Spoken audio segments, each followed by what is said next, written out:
The lake on my ranch has always been a point of pride. It wasn't just a body of water.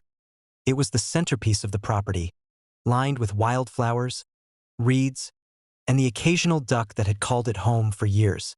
So when Karen and the HOA decided they wanted access to it, I was more than a little irritated. One morning, I discovered something shocking. Part of my fence had been broken down. Someone had come onto my property while I was away, supposedly to reach the lake. I walked down the path and saw footprints along the shore, tire tracks where there shouldn't have been any, and a trail of debris.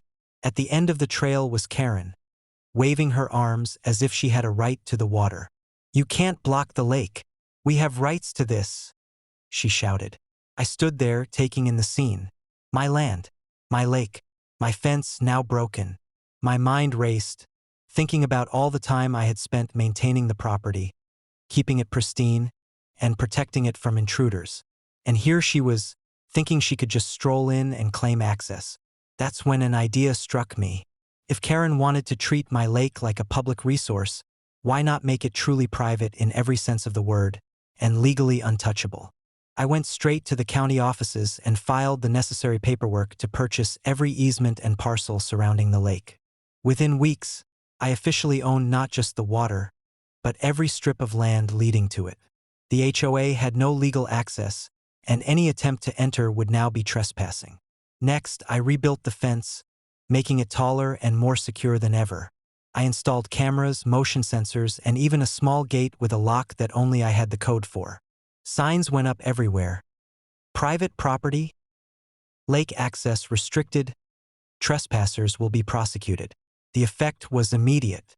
Karen tried sneaking in again, only to be stopped by the reinforced fence and alarms. She raged, claiming it was unfair. But the county deeds made it clear. The lake was now entirely mine. Not a single inch belonged to the HOA, and they had no authority to challenge it. I even took it a step further. I stocked the lake with game fish and installed a small floating dock, making it perfect for private fishing and boating. Local neighbors were invited once or twice, but only with my explicit permission. Karen could shout and stomp all she wanted. She wouldn't get a toe in the water.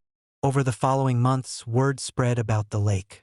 People came from neighboring towns to admire it, but only on the outskirts.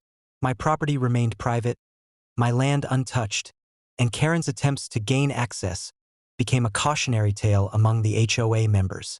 In the end, she had tried to break my fence thinking it would give her a shortcut to the water.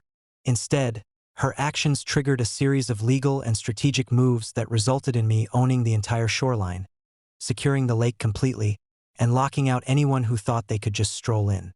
Every time I stand on the dock at sunrise, watching the water shimmer across my private lake, I smile. Karen tried to take a shortcut, and I turned it into complete ownership.